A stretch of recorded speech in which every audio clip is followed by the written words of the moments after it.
तो आइए, महाराज गोस्वामी जी महाराज जी ने विवाह प्रसंग में जो अनेक महानतम सूत्र दिए और जो अनेक दृष्टियों से बड़े उपयोगी हैं, उनको समझने की और हृदयंगम करने की चेष्टा करें। गोस्वामी जी ने जब दूल्हा राम को अश्व पर आरूढ़ रूप में, घोड़े पर बैठे हुए रूप में वर्णन किया, तो उसके बाद उन्होंने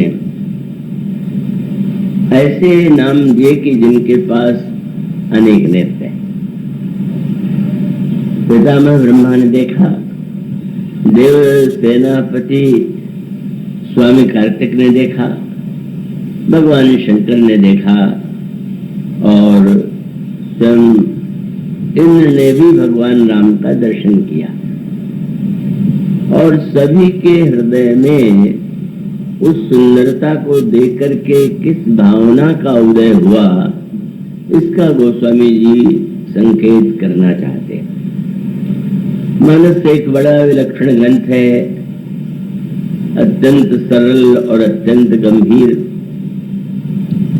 और गोस्वामी जी ने जब इसकी रचना गाँव की भाषा में की तो उसको लेकर के भी बड़ा विरोध हुआ। भाषा को लेकर विवाद पहले भी होता रहा। तो देव भाषा संस्कृत की रचना को तुलसीदास ने क्या गाँव की भाषा में लिख दिया, ये कितनी बड़ी भूल है। तो स्वाभाविक है कि जब कोई बात ऐसी की जाए तो विरोध होता है, और विरोध है तो समझ लीजिए कि वो वस्तु आगे बढ़ने वाली, और उसका अर्थ है कि लोग ईर्ष्या तभी करते हैं जब वो कहीं न कहीं अनुभव करते हैं तो शायद उनका अनादर है। तो गोस्वामी जी ने एक बड़े महत्व की बात कही कि संस्कृत में न रचना करके आपने ये गाँव की भाषा में, उस समय उसका नाम हिंदी नहीं था, ये ध्यान रखिएगा। हिंदी शब्द तो बहुत बात का है, इसको तो गाँव की भाषा, ग्राम्य श्री राम जस गावन सुनहि सुजान। तो गोस्वामी जी से कहा गया कि आपने ऐसा क्यों किया। विरोध करने वालों ने बड़ा तीव्र विरोध किया। तो गोस्वामी जी ने बड़ा सुंदर दृष्टांत दिया, बर्तन मत देखो, क्या दिया जा रहा है वो देखो। बहुत सुंदर बात उन्होंने कही, और उन्होंने बड़ा सुंदर दृष्टांत दिया। अगर मन के बर्तन में तुम्हें जहर दिया जाए और मिट्टी के बर्तन में तुम्हें अमृत दिया जाए तो तुम क्या लोगे? क्या तुम बर्तन को महत्व दोगे कि उसमें जो वस्तु है उसको महत्व दोगे? तुम का मणि भाजन विश्व पारई पूर्ण अमीर हारू का छाड़िय का संग्रही देख विवेक विचारी। भाषा नहीं, उसमें क्या दिया जा रहा है, क्या संदेश है, उसका महत्व है। तो इसलिए गोस्वामी जी की जो गाँव की भाषा थी, उस समय जिसे गंवारों की भाषा समझा जाता था, आजकल तो उसका एक नाम है कि भाई गोस्वामी जी हिंदी भाषा के कवि हैं, पर वो कहीं हिंदी शब्द तो उनके पूरे साहित्य में आपको नहीं मिलेगा। उसकी विशेषता ये है कि साधारण से साधारण व्यक्ति भी का उसका अपना आनंद ले लेता है।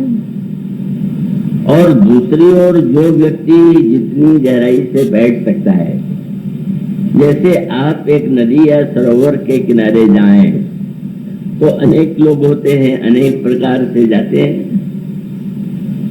कई लोग तो नदी के किनारे जाते हैं और अगर ठंड के दिन हुए गए तो स्नान करने के लिए, लेकिन ठंड अधिक दिखाई पड़ी तो सोचने लगे अब क्या करें, तो वे थोड़ा जल लेके छिड़क लेते हैं, चलो भाई इससे भी तो हम पवित्र हो गए। और कुछ व्यक्ति ऐसे होते हैं कि जो स्नान करते हैं पर कोई बर्तन लेकर के उससे नहा लेते हैं, और कुछ लोग ऐसे होते हैं कि जरा और नदी में बढ़ते हैं और गहराई से डूब करके उसका पूरा एक उसमें अपने को जिस समय स्नान करते हुए वो आनंद का अनुभव करते हैं, उनका एक अपना आनंद है। तो रामायण भी ऐसे ग्रंथ, चाहे आप आचमन कर लीजिए, चाहे किसी बर्तन में इसको ले लीजिए, और चाहे उसकी गहराइयों में बैठ करके विचार कीजिए। गोस्वामी जी की एक दृष्टि बड़ी व्यापक थी। ये जो समस्त दृष्टि के देवताओं को उन्होंने एकत्र किया, इसके पीछे एक उद्देश्य है। आपने एक शब्द सुना होगा, षड दर्शन। सनातन धर्म की मान्यता है और उसका वर्णन उन्होंने षड दर्शन के रूप में ये कह करके किया कि दर्शन शास्त्र का 6 विभाजन या 6 दृष्टि है। तो दर्शन तो दृष्टि से होती है। जब आप कोई वस्तु का, किसी का, मकान का, व्यक्ति का दर्शन करेंगे तो दृष्टि से करेंगे। तो इसलिए 6 दृष्टियों से एक शास्त्रों ने विभाजन किया। और दर्शन के लिए को लेकर के भी बड़ा विवाद है, और अनेक अनेक दर्शनों में एक दूसरे का खंडन भी है, और उसमें परस्पर कभी कभी वैमनस्य और विरोध भी हुआ है, और विरोध बुरे से बुरे रूप में भी हुआ है। पर रामायण का तात्पर्य है कि नहीं, समस्त दर्शनों को एकत्र कर लो और सभी अपनी अपनी दृष्टि से श्री राम को देखें, और अपनी दृष्टि से श्री राम को देख करके जब वे उस रूप का आनंद लेंगे तो उन्हें लगेगा कि भिन्न भिन्न दृष्टियों से देखने पर भी यह सौंदर्य अनोखा है। तो मानो यह जो समन्वय का ग्रंथ है वो स्वामी जी का, वंदना किया तो संस्कृत में कर दिया, जैसे विद्वानों को जो खीज है मिट जाए, और बाद में ग्राम्य भाषा में उन्होंने वर्णन किया। तो इसी प्रकार से भी चाहते हैं ये जो विवाद है वो विवाद मिटे। रामायण विवाद का ग्रंथ न होकर के है क्या? तो आप एक बात पाते हैं ना, एक वक्ता वसुंधरा जी और दूसरे श्रोता गरुड़ जी, दोनों पक्षी हैं, और इसका बहुत अच्छा अर्थ। पक्षी का अर्थ आकाश में जो उड़ते हैं वो पक्षी, और पक्षी का अर्थ है कि जिनका किसी बात के प्रति पक्षपात है वो पक्षी। तो आप देखते हैं कि ये पक्षी लोग जब अलग अलग दल वाले हों, चाहे अलग अलग विचार वाले हों, कल झगड़ते हुए दिखाई देते हैं। तो गोस्वामी जी ने जब काकभूषणी और गरुड़ का संवाद लिखा तो तात्पर्य था कि उस विवाद को मिटाने का उपाय राम कथा, क्योंकि राम कथा विवाद नहीं है, संवाद सबके लिए, सबकी दृष्टियों को उसमें सम्मान दिया गया। सभी उसे देखते हैं, अपनी अपनी आंखों से देखते हैं, और अपने उस आनंद का वे अनुभव करते हैं। आइए ये जो दृष्टियों में संकेत है उस पर विचार करके देखें। अब यहाँ देखने वाले कौन कौन है, उनको आप थोड़ा प्रारंभ से ही उनके स्वरूप को हृदयंगम कर लें। ब्रह्मा है जो सृष्टि के रचयिता, एक। दूसरे स्वामी कार्तिकेय हैं जो देवताओं के सेनापति हैं। तीसरे भगवान विष्णु और लक्ष्मी है, वह सृष्टि के पालक है। तो ब्रह्मा सृष्टि के निर्माता, विष्णु जो है पालक। रामायण में यही एक ऐसा प्रसंग है कि जहाँ पर विष्णु भगवान भी श्री राम के रूप को देख करके मोहित हो जाते हैं। एक बहुत गहरा संकेत है कि ये विष्णु भगवान के लिए चौपाई आप पढ़ते हैं।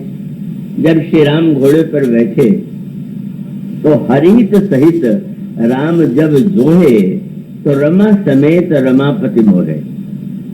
हरित सहित शब्द साहित्यिक, हरि भगवान का भी नाम है और घोड़े के लिए भी हरि शब्द का प्रयोग करते हैं। तो गोस्वामी जी वहां पर घोड़ा अश्व न लिख करके हरि क्यों लिखते हैं?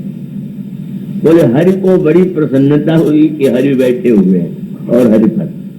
उसका अभिप्राय है कि अत्यंत निकटता का बोध हुआ विष्णु भगवान को, और वो हरि शब्द के द्वारा ही आनंद ले रहे हैं। तो सृष्टि के निर्माण करने वाले ब्रह्मा, सृष्टि के पालक भगवान विष्णु और सृष्टि के संहारक शंकर जी महाराज का उन्होंने देखा। और उनके लिए भी गोस्वामी जी ने कहा, उन्होंने कैसे देखा? मानो सृष्टि को बनाने वाला, सृष्टि का पालन करने वाला और सृष्टि का संहार करने वाला, तीनों जब देखते हैं तो उन तीनों को ही एक अनोखे आनंद का अनुभव होता है। तो एक और तो ये तीन व्यक्ति हैं, तीन पात्र हैं जो त्रिदेव के रूप में प्रसिद्ध हैं और संसार की रचना में जिनकी अलग अलग भूमिका। और फिर उसके पश्चात स्वामी कार्तिकेय जो है, इन्हीं के जन्म के लिए तो भगवान शंकर और भगवती पार्वती का विवाह हुआ था और उस विवाह के द्वारा श्री कार्तिकेय का जन्म हुआ और श्री कार्तिकेय ने तारकासुर का संहार किया। आइए थोड़ा गंभीरता से विचार करें कि तारकासुर कौन है और जिसका विनाश जो है शंकर पार्वती के मिलन से होगा। मैं आशा करता हूं कि आप बहुत एकाग्रता से सुनेंगे। कल हमारे अध्यक्ष या महामंत्री अनुपू बाबू कहने लगे कि बेटी मंदाकिनी से कि वो तुम्हारी आपकी कथा तो सबसे सुंदर, क्यों? बोले महाराज जी की कथा में एक बार भी ताली नहीं बजी और तुम्हारी कथा में कई बार बजी।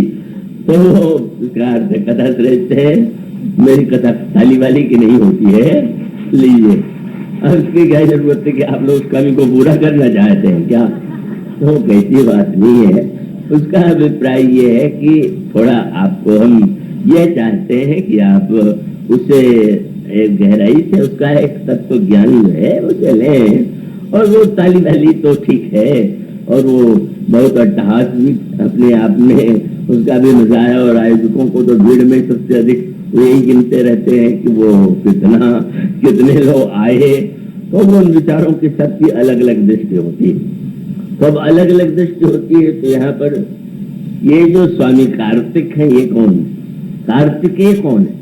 तारकासुर कौन है?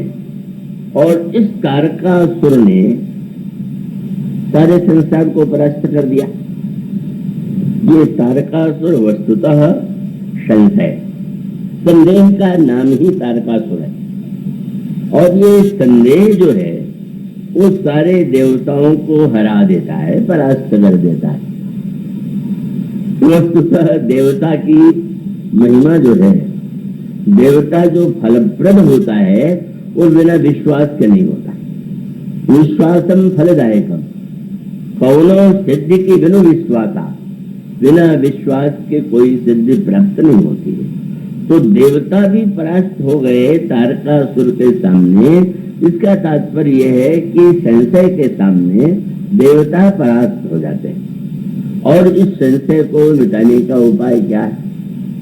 कि जब अंतःकरण में आपके श्रद्धा और विश्वास का मिलन होगा, तो श्रद्धा और विश्वास का मिलन होने से ही आपके जीवन का जो संदेह है, जो संशय है, वो का मिट सकता है।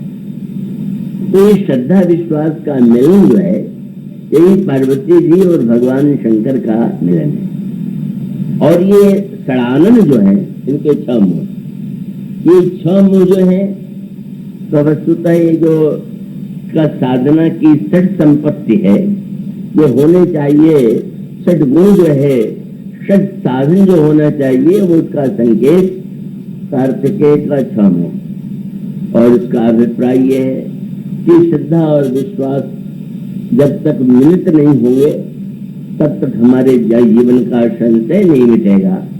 और संशय के विनाश के लिए आवश्यकता है कि हम षट समाज जो संपत्ति कहे जाते हैं उनको अपने जीवन में उतारने के और उसको लेने की चेष्टा करें। तो इस तरह से संशय का जो का ये तारकासुर है, वो श्रद्धा विश्वास के द्वारा उसका विनाश हो गया। तो 3 तो हुए ब्रह्मा विष्णु शंकर, सृष्टि के निर्माता, सृष्टि के पालन करता, सृष्टि के संहारक, और चौथे देवता है षडानंद, जो कि 6 मुख वाले हैं, और यही साधन के 6 मुखों का तात्पर्य है। और इसीलिए आप एक बात पाते हैं भगवान कृष्ण के चरित्र में भी कि कंस जिस समय देवकी जी को और अपने देवकी के पति वसुदेव को सम्मान देने के लिए रथ पर बैठा करके लेकर के जा रहा था, तो देवकी गदगद हो रही थी कि मेरा भाई कितना मेरा सम्मान कर रहा है कि स्वयं मेरा रथ हाँक रहा है। और तब अचानक आकाशवाणी हुई, और वो आकाशवाणी में कहा गया, अरे मूर्ख कंस, जिसके रथ को तू ढो रहा है, लेकर के जा रहा है, उसी के गर्भ से जो 8वां पुत्र होगा उससे तुम्हारा विनाश होगा। परिणाम मानो इसका उद्देश्य क्या था? ठीक है, अगर ये आकाशवाणी न होती तो क्या होगा?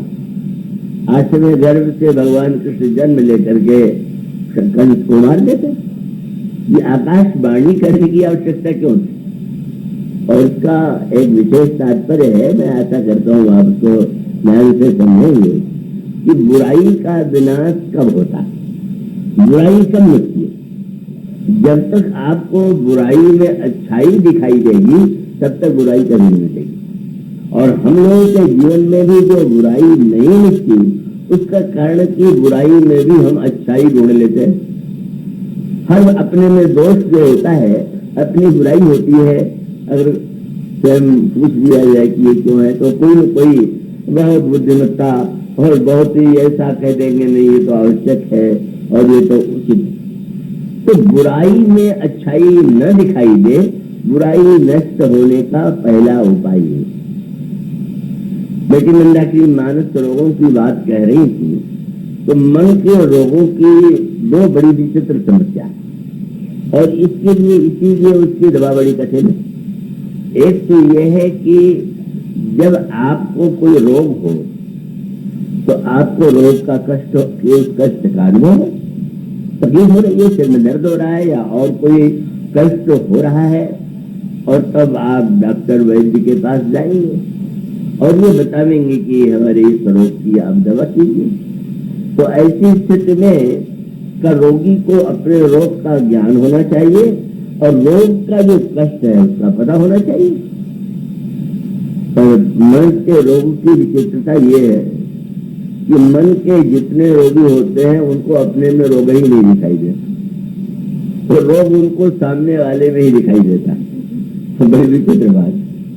अब आप स्वयं रोगी हैं और अपने को रोगी न मान करके सामने वाले के लिए कहें कि ये तो रोगी है, इसकी दवा होनी चाहिए, तो कहाँ से दवा का सवाल ही क्या है?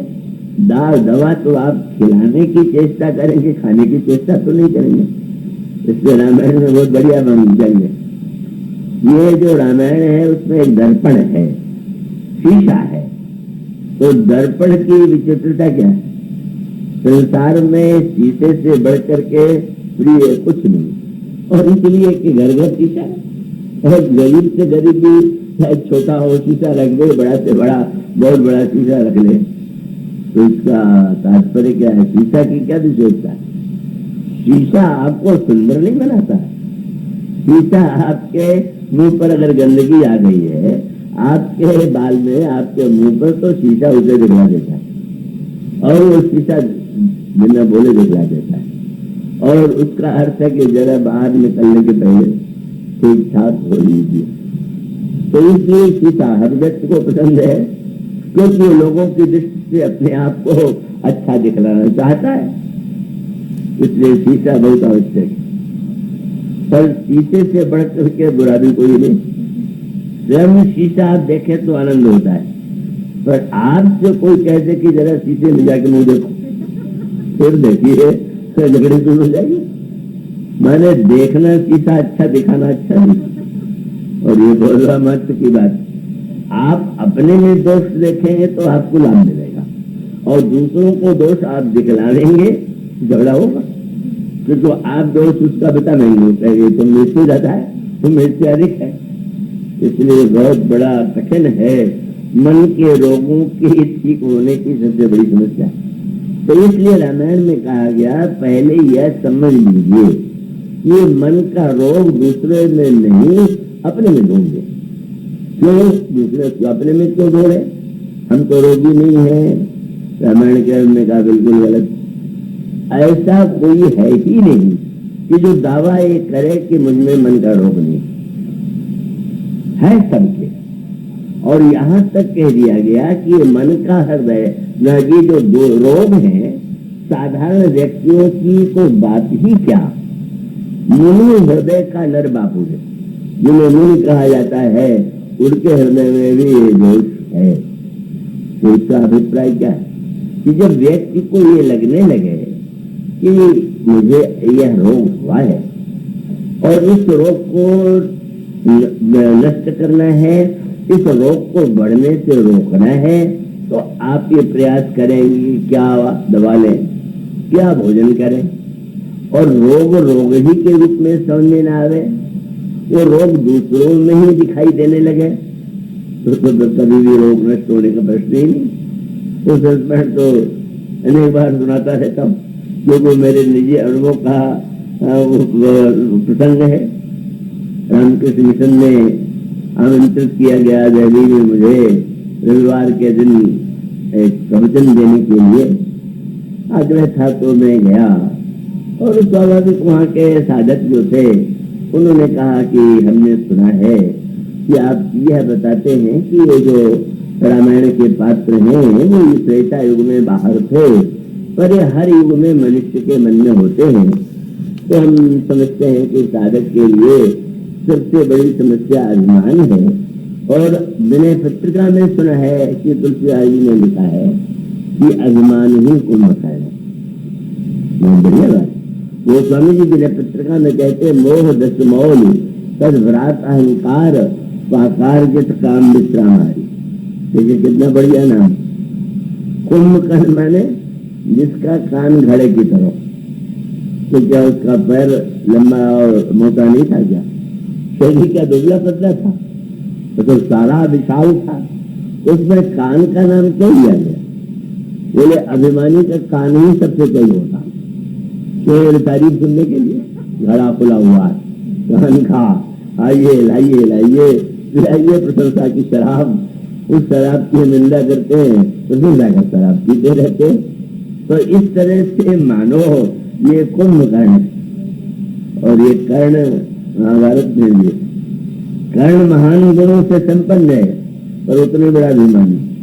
तो चाहे कर्ण हो चाहे कुंभकर्ण, रामायण में कुंभकर्ण को भगवान ने मारा और महाभारत में कर्ण को भगवान ने मरवा दिया। और उसका अभिप्राय है कि अभिमान के विनाश के बिना तो व्यक्ति का कल्याण होगा नहीं। तो वो अभिमान जो है दूसरे में मत ढूंढिए। कब तो उस दिन वो दृश्य साकार हो गया। मैंने व्याख्या की, उठा और जिन सज्जन के यहाँ मैं ठहरा हुआ था तो मुझे लेके पहले आ गए और उनकी पत्नी थोड़ा धीरे धीरे बातचीत अपनी सहेलियों से सखियों से करती आ रही थी। तो उन्होंने मुझसे कहा कि आपको थोड़ा सा प्रतीक्षा इंतजार करना होगा। तो ये नहीं कहा कि मेरी पत्नी आ जाए, उन्होंने कहा कुंभकर्ण आ जाए तब न चले। तो उसके बाद उन्होंने कथा का पहला प्रयोग यही किया कि अपनी पत्नी का नाम कुंभकर्ण रख दिया। तो विचित्र दृश्य तब हुआ है जब पत्नी आई और आते ही उन्होंने कहा कि आज की कथा तुमने ध्यान से सुनी कि नहीं सुनी, आज तुम्हारा ही पूरा वर्णन हो रहा था।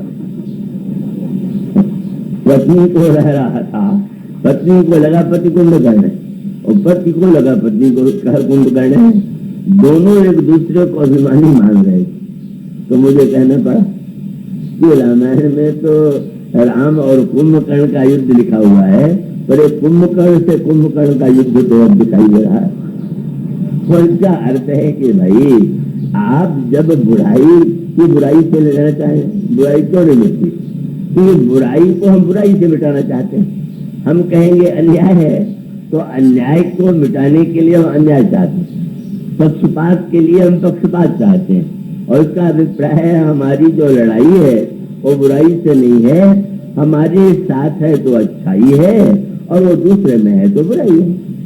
तो वस्तुतः सबसे बड़े महत्व का कार्य यही है कि बुराई को पहले बुराई आप मान लो, उसका समर्थन मत भूलिए, उसके पीछे तर्क मत कीजिए।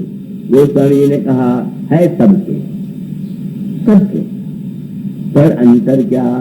अंतर यह है कि लखी बिरलन पाए, बिरले ही ऐसे व्यक्ति होते हैं जो देख पाते हैं कि हमें ये दोष है या रोग है। लेकिन अगला वाक्य और बड़े महत्व का है, जान लेने का अर्थ रोग नष्ट हो जाना नहीं, जाने से चीजन कटु पापी नाशन पावन जन परिता। जान लेने से ये निश्चित रूप से जान लेने से सावधानी आ जाती है, लेकिन सावधानी आने के बाद भी रोग नष्ट होने जाता है। और तब उस रोग को किस दवा के द्वारा, किस वैद्य के द्वारा कैसे हम उसका सेवन करें कि हमारे मन का रोग दूर हो, इसको गोस्वामी जी ने फिर ये बताया उत्तरकांड में, सदगुरु वैद्य, सदगुरु ही वैद्य है। और अगला बात क्यों रही, वैद्य कितना बड़ा है महत्व इसका नहीं, वैद्य का भी महत्व है। कई लोग अपने गुरुओं का नाम बहुत लेते और बड़े गर्व से कोई अगर बहुत नामी हुआ तो ये मानो अनुभव कराते हैं कि उनके चेले हैं तो उनसे कम थोड़ी। लेकिन आप कितने बड़े गुरु के चेले हैं, उनसे क्या लेना देना, याद रखिएगा। रामायण में रावण के गुरु जो है वो सबसे संसार के बड़े गुरु जी शंकर जी। तुम त्रिभुवन गुरु वेद बखाना। अब शंकर जी से बड़ा तो कोई सदगुरु नहीं होगा, और रावण का कल्याण नहीं हुआ। तो रावण का कल्याण इसलिए नहीं हुआ जो गुरु का, जिस तरह से गुरु के संदर्भ में वर्णन आया है कि गुरुपद पंकज सेवा सुसरी भगति अमान, गुरु के चरणों की सेवा मान रहित होकर के जो करता है तो अमान शब्द रामायण तो अभिमान का, रावण जो है वो तो वाह अपने से भी बुद्धिमान मानते नहीं किसी को, और शंकर जी को भी अपने से कम ही मानता है। भूमि भले ही मैंने मान लिया हो, लेकिन मेरे 10 से उनके 5 से तो उनसे दूनी बुद्धि तो नहीं है, तो वो रावण का तो कोई कल्याण नहीं कर पाया। रावण के मन में जब ये प्रश्न आया कि ये जो राम है राजकुमार है कि ईश्वर है, तो बहुत सरल उपाय था। आपके अंतःकरण में कोई प्रश्न आवे तो उस प्रश्न को आप गुरु के समक्ष रख सकते हैं कि मेरे मन में ये संशय है, ये समस्या है, और वो सब ये समाप्त कर दें। तो रावण अगर इस संशय को लेकर भगवान शंकर के पास चला गया होता तो रावण का सारा कल्याण संशय दूर होकर बच नहीं लगता। लेकिन वो कहा ना, हम उनके पास नहीं जाएंगे, क्या हमें बुद्धि नहीं है क्या? हम अपनी कसौटी पर कस के देखेंगे कि ईश्वर है कि मनुष्य, और कसौटी पर तो उसने जो कस के देखा तो उसको हंसी आ गई कि कैसे कल इन्हें मैंने ईश्वर समझ लिया था, ये ईश्वर नहीं, ये तो ऐसा लोभी राजकुमार है कि सोने के मृग के पीछे भागा। संसार में सोने का मृग होता नहीं, पर ये यही है ईश्वर जो सोने के मृग के पीछे भाग रहा है। तब वो रावण के जैसे व्यक्ति के पास कैसे उससे बड़े गुरु क्यों न हो, वो कितना कल्याणकारी सिद्ध नहीं होंगे।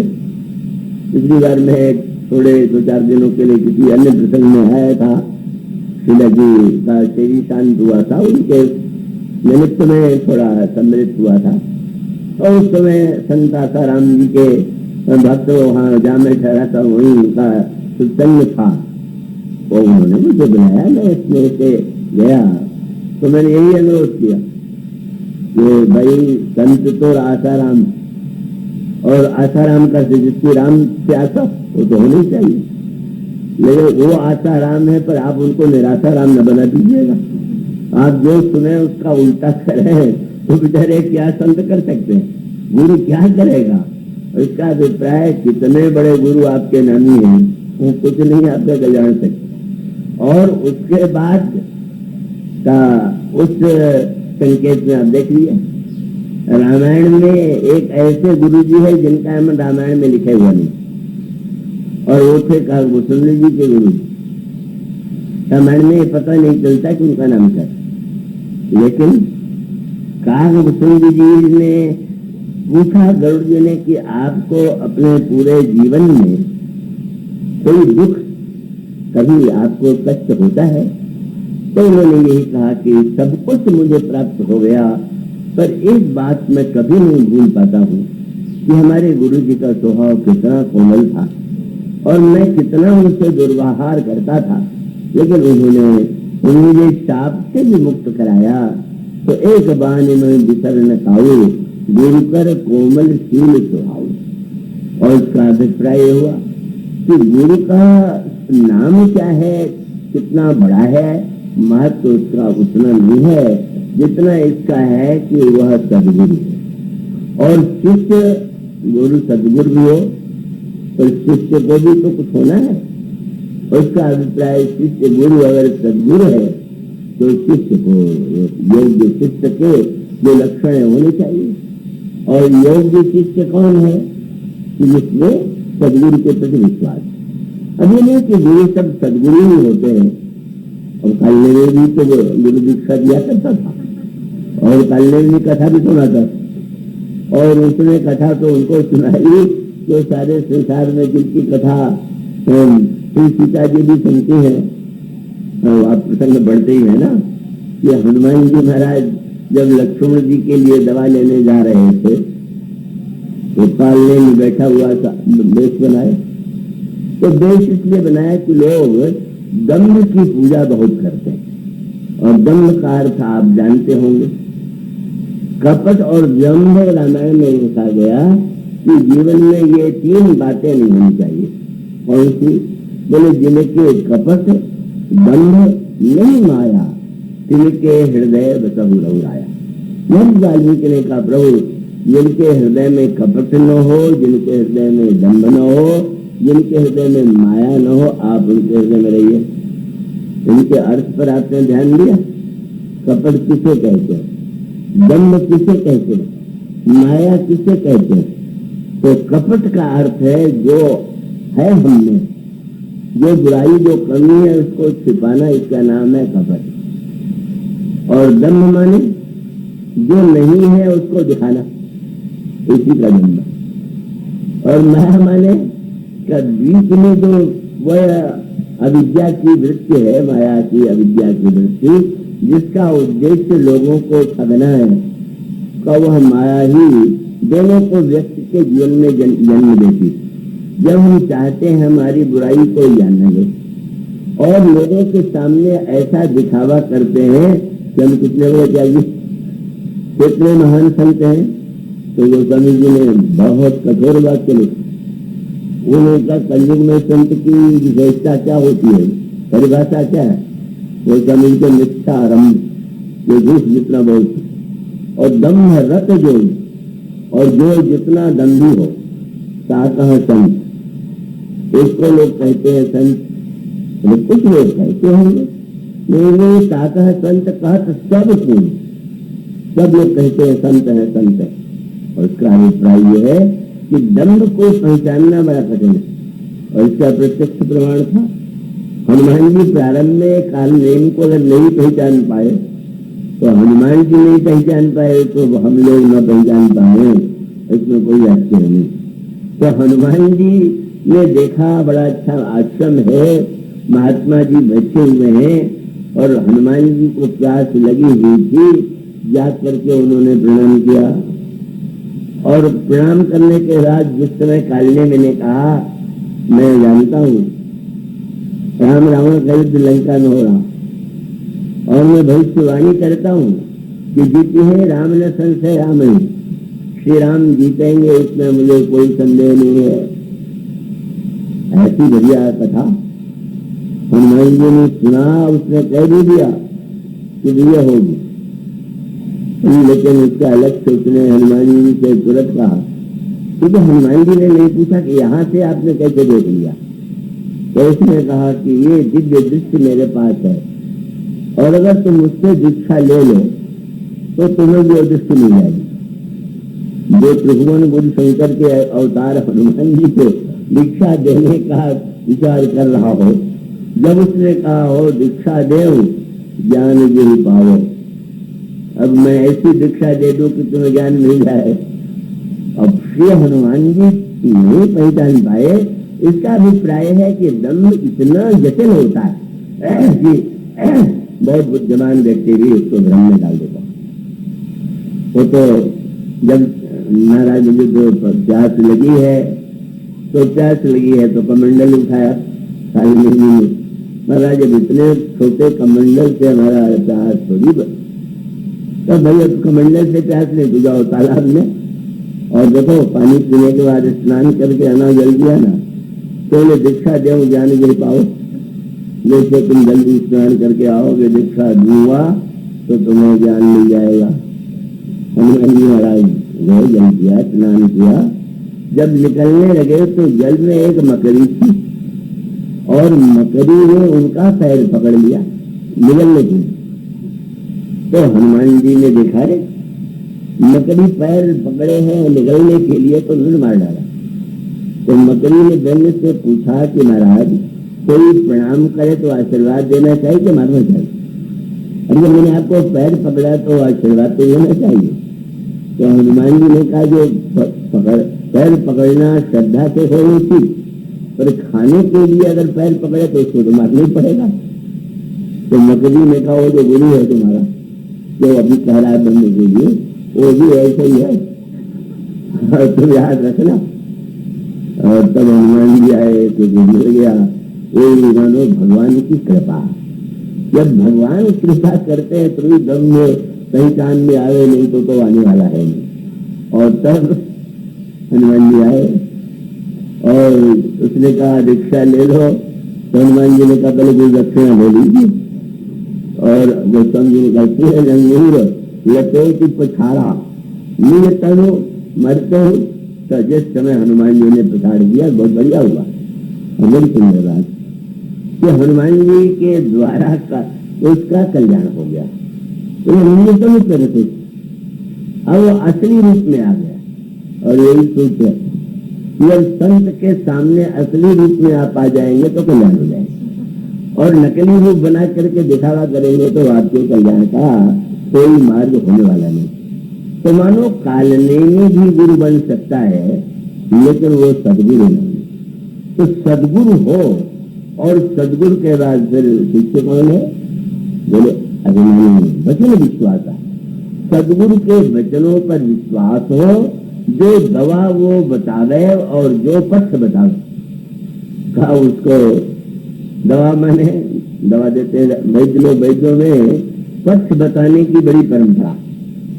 पक्ष माने वो कहेंगे भाई अब ये तो मैं दे रहा हूँ, पर ये मत खाना, ये मत खाना, ये मत खाना, ये ले सकते हो, नहीं ले सकते हो।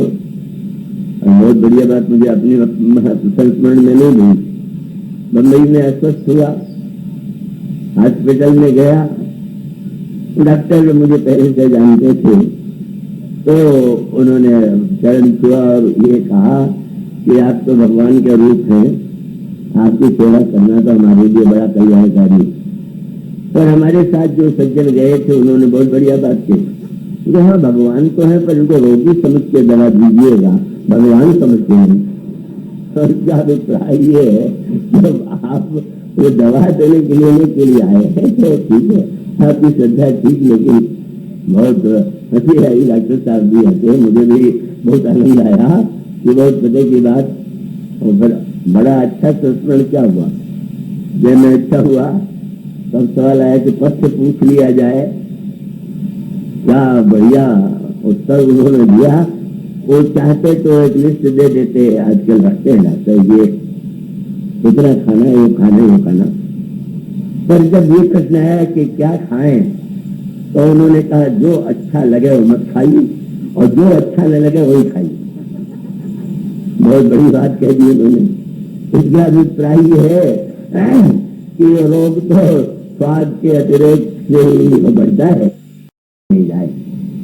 सदगुरु वैद्य है, उसके वचन पर विश्वास करें और वचन पर विश्वास करके जो उसने संयम बताया है वो संयम करें और फिर गुरुदेव के द्वारा जो भक्ति की दवा दे दी गई उसका सेवन करें। तो मानो इसका अभिप्राय सीधा सरल तात्पर्य यह है कि अगर हम चाहते हैं कि हमारी बुराइयां दूर हों तो वो बुराइयों को दूर करने के लिए तो शीशे के सामने आप ये तो देखते हैं कि कहीं गंदगी तो नहीं। तो अगर आप प्रशंसा सुनना चाहें, क्या कोई डॉक्टर आप उसके पास जाए तो क्या वो आपकी आंख की बड़ी तारीफ करने लगे, क्या कमल की तरह नेत्र है और क्या सुंदर है आप, वो ये थोड़ी देखेगा, देखना चाहिए भी नहीं। इसका काम तो रोग देखना। तो इसका अभिप्राय है कि रोग को स्वयं रोगी जाने और रोग की मिटाने की इच्छा हो और उसको मिटाने के लिए योग्य वैद्य योग्य आज के डॉक्टर के संदर्भ में ले लीजिए, वो यदि होता है तो मनुष्य के रोग का विनाश हो सकता है। नहीं तो गोस्वामी जी कहते हैं कोई व्यक्ति लाखों यत्न क्यों न करे, लेकिन वो नहीं तो जतन कोट नहीं आई, करोड़ प्रकार के यत्न करने पर भी वो जाने वाला नहीं। तो अब ये मानो जो बात रामायण में है और जो बात श्रीमद् भागवत में और सूत्र पे गई, और वो सूत्र ये है कि हम बुराई को बुराई के रूप में पहचाने। और इसीलिए जब देवकी कंस में गुण देखने लगी कि हमारे भाई तो कितने विनम्र हैं, कितने नम्र हैं, कितना मुझसे प्रेम करते हैं, कितने निर्मानी है, तो जब तो कोई राजा रस तो नहीं हाँकता है, तो गदगद हो गई द्रौपदी देवकी। और आकाशवाणी ने क्यों कहा, आकाशवाणी ने सोचा कि अगर ये कंस में सारा गुण देखेगी तो मुझमें क्या देखेगी और उसको बुराई का विनाश कैसे होगा। और तब बुराई का विनाश करने के लिए भगवान ने मानो ये संकेत किया कि देवकी तुम पहले ये जान लो कि जो जिसमें इस कंस में जो तुम्हें गुण दिखाई दे रहे हैं वो बिल्कुल नहीं है। और उसका सामने आ गया क्योंकि वो रथ से कूद पड़ा और तत्काल सूर्य नहीं पड़ा, देवकी का बाल पकड़ के रथ से खींच लिया। अभी जिसको इतना सम्मान दे रहा था बाल पकड़ के खींच लिया और तलवार लेकर के सिर काटने चला और वो तो मार ही डाल। लेकिन उस देव जी ने समझाया, नहीं स्वीकार करना चाहता था तो बस देव जी ने कहा देखिए मैं ये आपसे बता देना चाहता हूँ कि आपको मेरे 8वें संतान से ही तो भय है, तो 8 की बात जाने दीजिए। ये देवकी के गर्भ से जितने संतान का जन्म होगा मैं ला करके दे दूंगा। और तब वहीं पर वो संकेत आता है जो 6 के अंक से जुड़ा हुआ संकेत और बड़े महत्व का है कि पहले पुत्र का जन्म हुआ तो पहले पुत्र का जन्म होने के बाद तो कंस को ये लगने लगा कि 8वें से मुझे डर है तो इसको और काहे को मारे। अच्छा तुम वचन के पक्के हो तो मैं वापस कर रहा हूं। पर बसदेव जी चौपन्ने अभी कह रहा है आगे क्या करेगा और फिर भी वही हुआ। नारद जी ने आके पूछ दिया, आकाशवाणी ने देवकी को सावधान किया तो नारद जी ने सोचा आप फिर धोखा ना हो और इसलिए उन्होंने तुरंत कहा ये तुमने लौटा क्यों दिया, महाराज 8वें से मुझे डर है ना। तो उन्होंने कमल ले लिया, बोले इसमें 8 पंखड़ी है, बताओ कौन सी 8वीं है। वो तो जो जहां से गिनेगा वो अब दूसरे उसके लिए 8वीं होगी। पता नहीं देवताओं ने 8वां कहां से गिना और परिणाम क्या हुआ कि कंस ने उसका वध कर दिया और वो 6 पुत्रों का वध किया है। ये जो 7वां पुत्र है जिसका पता नहीं चला कि क्या हुआ, यही समाचार फैल गया कि गर्भ क्षवित हो गया। ये गंभीर अर्थ है, तात्पर्य है। ये जो 6 पुत्र मारे गए कंस ने जिनका वध कर दिया यही वो साधन के सद्गुण हैं कि जिनको कंस मिटाना चाहता है।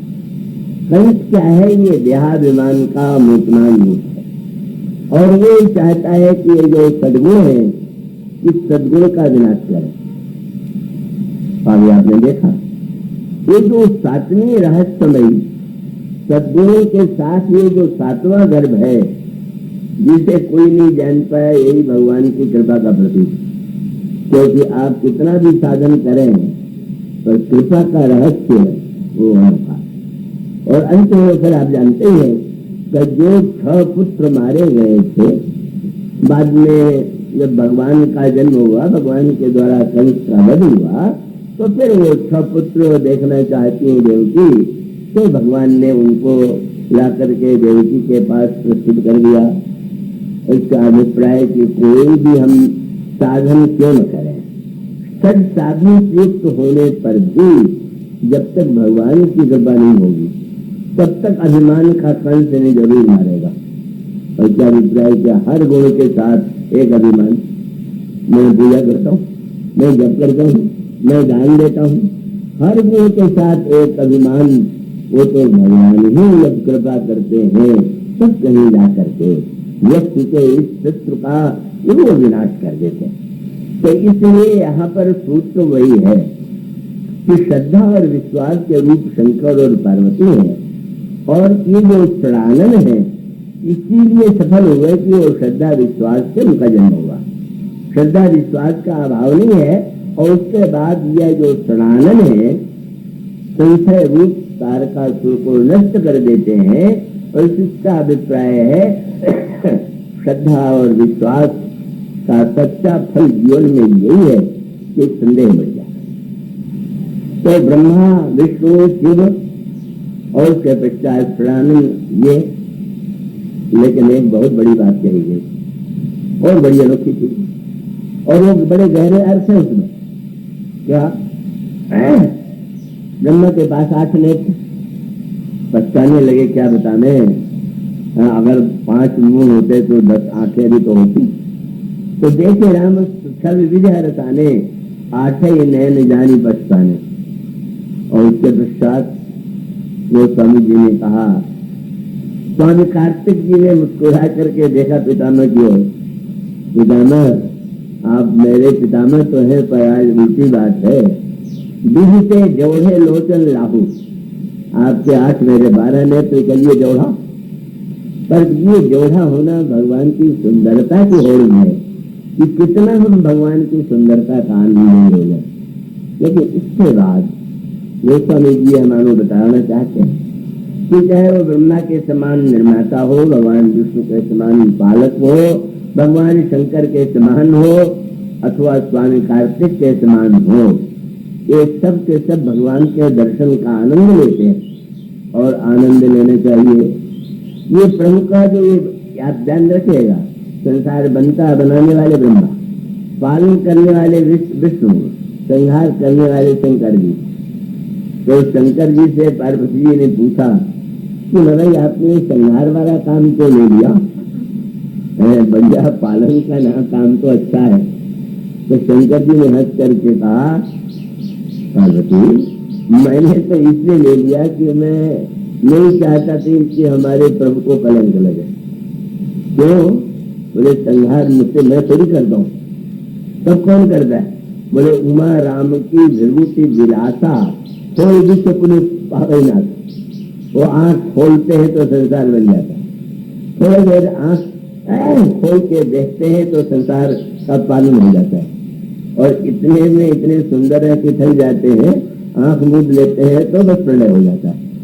वस्तुतः प्रलय के मूल तो भगवान ही है, भगवान की दृष्टि ही है। और उस दृष्टि को समझ करके व्यक्ति अगर चले तो न वो निर्माता है, न पालक है, न संहारक है। और इस तरह से इस दर्शन का आनंद ये ले रहे।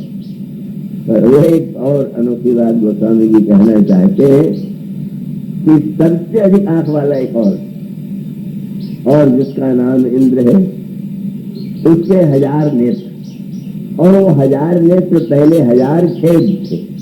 और जब दूल्हा राम को देखा तो आंख नेत्र बन गए।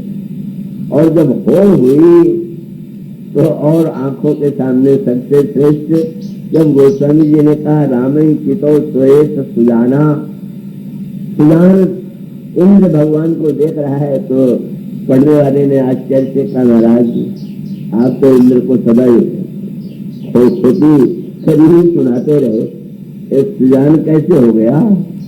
और तुरंत उन्होंने कहा भाई कल की बात मैं नहीं करता, बीते हुए कल को भी मैं नहीं कहूंगा, आगे कल को भी नहीं करूंगा, पर आज पुरंदर सब को नहीं, आज यह है इंद्र की बराबरी न ब्रह्मा न विष्णु न शंकर न स्वामी कार्तिक, आज तो सबसे आगे जो है इंद्र है।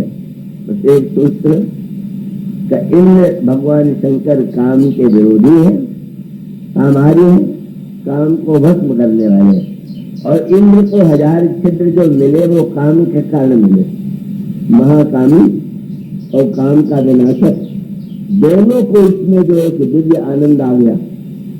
आज कामारी से भी काम के द्वारा जो गिरा हुआ था वो दिव्य हो गया, मानो जिनका सौंदर्य कामी और निष्कामी दोनों को भी धन्य बनाता है, और जिसका सौंदर्य इंद्र को इतना ऊंचा पद देता है। प्रभात घड़ी कह रही है कि हीरो में इसकी चर्चा कल करेंगे। बोलिए क्या